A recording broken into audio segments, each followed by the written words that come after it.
Evolutionists love their evolutionary trees to show how each different link is connected to the next.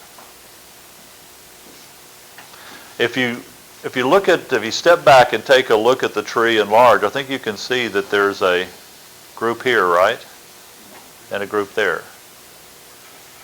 In other words, this is not something I've developed. This is something that's been taken from the literature. An evolutionist designed this evolutionary tree, but I think you can see they're two separate groups.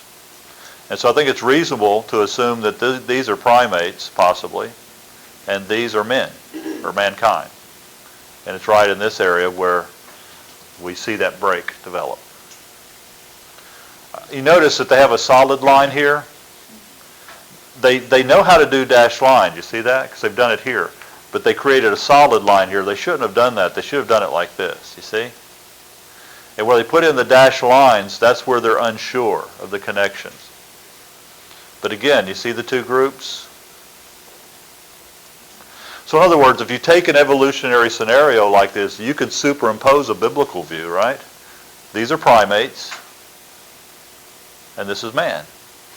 And I think that's the best way, that's the way I look at it. I'm not a theistic evolutionist. And so I think that there were primates that learned special abilities, upright walking, those kind of things, may have developed very human-looking feet and hands, but they were not human. And then there's humankind here. And I would consider Homo erectus part of the human lineage. These are reconstructions they've done. You can see the same thing in the reconstructions, right?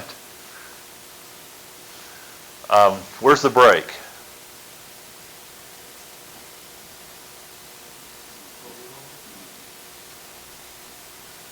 Family portrait?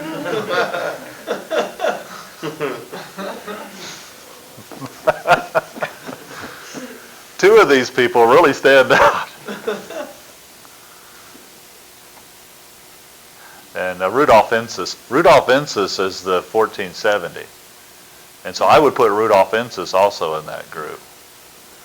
But the point I'm trying to get across is I'm not seeing a very clear progression in the evolutionary scenario. I'm seeing two distinct groups. That's all I'm really trying to show.